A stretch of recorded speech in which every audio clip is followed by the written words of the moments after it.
ఉమ్మడి తూర్పుగోదావరి జిల్లా రాజకీయంగా పార్టీలకు చాలా సెంటిమెంట్ ఉన్న జిల్లా. ఇక్కడ ఎక్కువ సీట్లు ఏ పార్టీకి వస్తే ఆ పార్టీనే అధికారంలోకి వస్తుందని చెప్తారు. జిల్లాలో మొత్తం 19 అసెంబ్లీ నియోజకవర్గాలు ఉన్నాయి. కొత్తపేట నియోజకవర్గంలో మొదటి నుంచి కాంగ్రెస్దే హవా. ఉమ్మడి రాష్ట్ర విభజన తర్వాత వైసీపీ హవా మొదలైంది. ఇక్కడ చీర్ల బండారు కుటుంబాల మధ్య గట్టి పోటీ ఉండేది.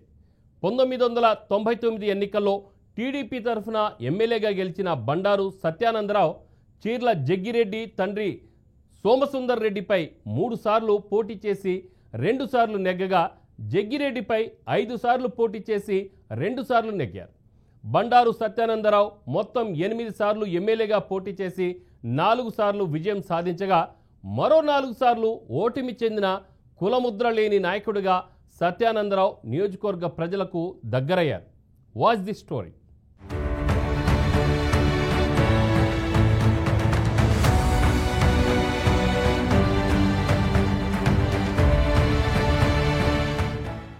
అంబేద్కర్ కోనసీమ జిల్లాలోని కొత్తపేట నియోజకవర్గం రాష్ట్రంలోనే ప్రత్యేకం. ఇక్కడ బండారు వర్సెస్ జగ్గిరెడ్డి రాజకీయం తారాస్థాయిలో ఉంటుంది. ఇక్కడ 2,54,756 మంది ఓటర్లు ఉండగా సగానికి పైబడి కాపు సామాజిక వర్గానికి చెందిన వారే ఉన్నారు.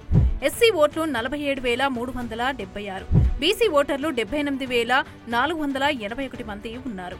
నియోజకవర్గంలో ఎమ్మెల్యే విజయానికి కాపు ఓట్లు కీలక పాత్ర పోషిస్తాయి. 1987లో కొత్తపేట సర్పంచ్గా బండారు సత్యనారాయణ రాజకీయ రంగ ప్రవేశం చేశారు. టీడీపీ పార్టీ తరపున గ్రామ అధ్యక్షుడి నుంచి మండల అధ్యక్షుడి వరకు ఎదిగారు. 1989లో కొత్తపేట నియోజకవర్గం నుంచి టీడీపీ పార్టీ తరపున బండారు సత్యానందరావు తొలిసారిగా ఎమ్మెల్యేగా పోటీ చేసి ఓడిపోయారు. ఇక ఆ తరువాత 1994లో సత్యానందరావు సోమసుందర్ రెడ్డి పైన విజయం సాధించి తొలిసారిగా ఎమ్మెల్యేగా శాసనసభలో అడుగుపెట్టారు.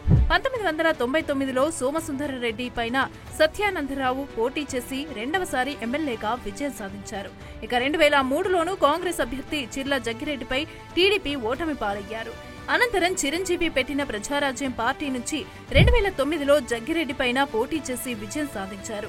2014లో వైసీపీ అభ్యర్థి చీర్ల జగ్గిరెడ్డిపై టీడీపీ తరపున పోటీ చేసి ఓటమి చెందారు.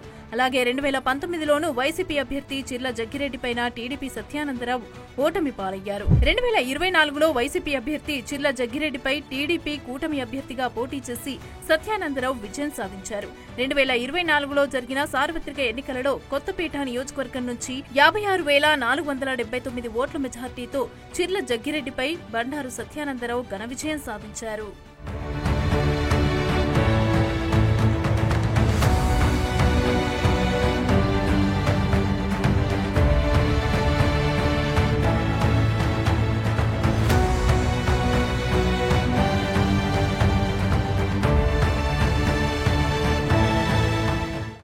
విషయానికి వస్తే 4 సార్లు ఓటమి పాలయ్యారండి. అలాగే 4 సార్లు గెలిచారు. ఓటమి పాలయ్యారు కదా అని ఎప్పుడు కృంగిపోలేదండి, గెలిచారు కదా అని ఎప్పుడు పొంగిపోలేదు. నిజంగా స్నేహితులు అండి. ప్రతి మనిషిని కలుపుకుపోతారు, ప్రతి కులాన్ని ప్రతి మతాన్ని కలుపుకుపోతారండి. ఆయన ఎవరిని వేరు చేయరండి, ఎవరి మనసు నొచ్చుకునేలా కూడా మాట్లాడరండి. అంత మంచి వ్యక్తి. మా కొత్తపేట నియోజకవర్గానికి ఎమ్మెల్యేగా ఉండడం మేము ఏనాడో చేసుకున్న పుణ్యం అండి. నిజంగా ఇప్పుడు అధికార పార్టీలో ఉండి ప్రతి పనులు కూడా ఎంత చక్కగా జరుగుతున్నాయంటే రోడ్లు ప్రారంభించారు, డ్రైన్లు ప్రారంభించారు. ప్రజలకు ఏం కావాలండి? నీళ్లు వ్యవస్థ, డ్రైన్లు వ్యవస్థ, రోడ్లు వ్యవస్థే కదండి.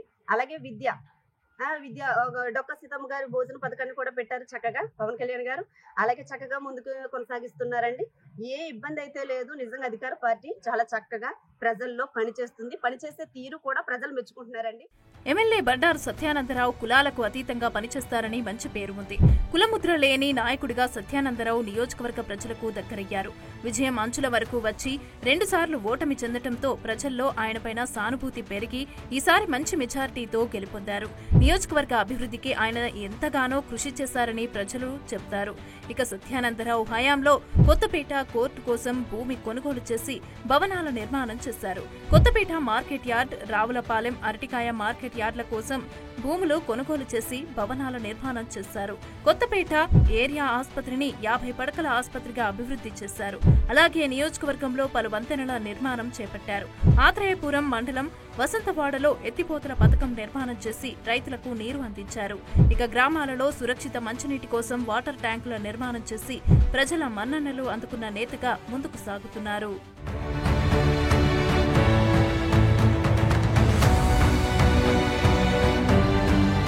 ఎన్నికల ముందు అభివృద్ధి మంత్రం, ఎన్నికలు ముగిశాక అవినీతి మంత్రం అన్నట్లే ఉంది ఆ నాయకుడి తీరు. ఆ నియోజకవర్గంలో గోదావరి ఉండడమే ఆయనకు వరంగా మారింది. గతంలో ఎమ్మెల్యేపై అవినీతి ఆరోపణలు చేసిన ఆ నేత అధికారం రాగానే అదే దారిలో వెళ్తున్నారు. ఇసుక లారీల నుంచి బీ ట్యాక్స్ వసూలు చేయడంతో స్థానికులు పెనం మీద నుంచి పొయ్యిలో పడ్డట్టు భావిస్తున్నారు. నిప్పు లేనిదే పొగరాదన్నట్లు ఆయనపై ఎందుకు ఆరోపణలు వస్తున్నాయి? Watch the story.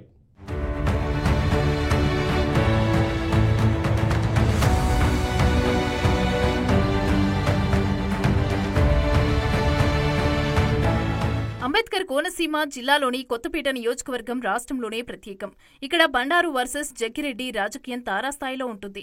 ఎవరు అధికారంలో ఉన్నా ఇసుక దందా మాత్రం కామన్. అధికారంలోకి వచ్చిన మరుక్షణమే సత్యానందరావు తన వ్యాపార సామ్రాజ్యాన్ని విస్తరించారు.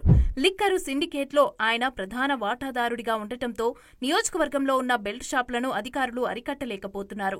నియోజకవర్గంలో సుమారు 12 ఇసుక ర్యాంపులు ఉండగా అవన్నీ ఎమ్మెల్యే కనుసన్నల్లోనే నడుస్తాయని పబ్లిక్ టాక్. అధికార ప్రతిపక్షం అనే తేడా లేకుండా ఇసుక ర్యాంపుల నుంచి వచ్చే ముడుపులను నేతలు పంచుకుంటారని ఇక్కడ ప్రజలు బాహాటంగా విమర్శిస్తారు. సత్యానందరావు ఆది నుండి టీడీపీ పార్టీలోనే ఉన్నప్పటికీ 2009లో ప్రజారాజ్యం పార్టీకి వెళ్లటం ఆయన పాలిట షాపింగ్గా మారిందని అందరూ చెప్తారు. ఇప్పటికీ 4 సార్లు ఎమ్మెల్యేగా గెలిచినప్పటికీ కప్పదాట్ల వల్ల మంత్రి కాలేకపోయారని సన్నిహితులే గుసగుసలాడుకుంటారు. ఇక మొన్న జరిగిన సార్వత్రిక ఎన్నికలలో తన తమ్ముడు బండారు శ్రీనివాసరావు జనసేన తరపున పోటీ చేయకుండా రాజీ కుదుర్చుకున్నారు.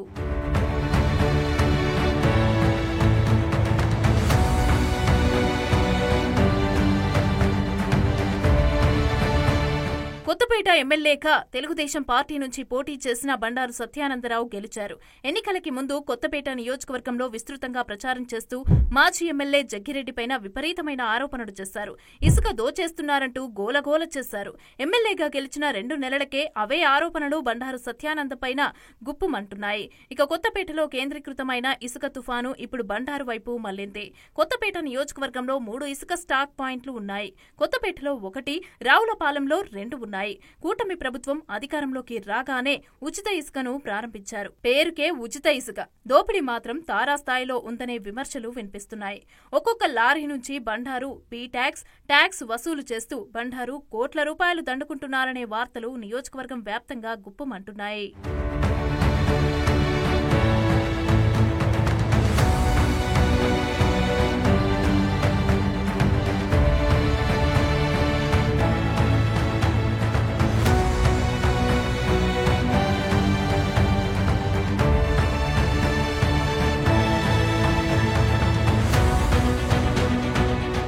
ఆశించి మేము తెలుగుదేశం ప్రభుత్వాన్ని మేము గెలిపించుకున్నాం. కానీ ఇప్పుడు ఇసుక విషయంలో అయితే అదే విషయం కొనసాగుతుంది. అదేవిధంగా బెల్ట్ షాపులు కూడా మరి ఉండకూడదనేమో నాయకుడు చెప్తున్నాడు, కానీ ప్రతి చోట బెల్ట్ షాపే కనిపిస్తుంది. దీనిపై కూడా మరి గత ప్రభుత్వంలో బెల్ట్ షాపులు ఉన్నాయి, ఇప్పుడు బెల్ట్ షాపులు ఉన్నాయి. కాబట్టి మనం ఏ నాయకుడిని తప్పు పట్టాలో తెలియని, ఇతన్ని ఎందుకు ఎన్నుకున్నాం, అతన్ని ఎందుకు ఓడించామనే మీమాంసలో ప్రజలు, నాయకులు, కేడర్ కూడా ఉన్నారని తెలియజేసుకున్నాం. ప్రభుత్వ ఫ్రీ ఇసుక పథకంలో ముందు వచ్చిన వారికి ముందు ఇసుక ఇవ్వాలనే నిబంధన ఉంది. అవన్నీ తుంగలో తొక్కి ఇసుక లారీకి బిల్లు ఇచ్చేది 4,900 11,000 చొప్పున వసూలు చేస్తున్నారని, దీనిలో ఒక్కో లారీకి 6,000కు పైగానే బండారు జేబులోకి వెళ్తోందని ఆరోపణలు వస్తున్నాయి. ఇక స్థానిక టీడీపీ వీరాభిమాని బండారు సత్యానందరావు ఇసుక దోపిడీపైన చర్యలు తీసుకోవాలని సాక్షాత్తు మంత్రి నారా లోకేష్నే కోరారంటే ఇసుక దోపిడీ ఎలా ఉందో అర్థమవుతోంది. ఇక ఇసుక పైన స్థానికులు ఆందోళన వ్యక్తం చేస్తున్నారు. రాత్రిపూట నిద్ర లేకుండా చేస్తున్నారని వాపోతున్నారు. టీడీపీ నాయకులు, కార్యకర్తల స్వార్థం వల్ల ఊరంతా ఇబ్బంది పడుతోందని స్థానికులు చెప్పారు. ఇసుక దందాలను అడ్డుకోవాలని స్థానికులు సైతం ఆందోళన వ్యక్తం చేస్తున్నారు.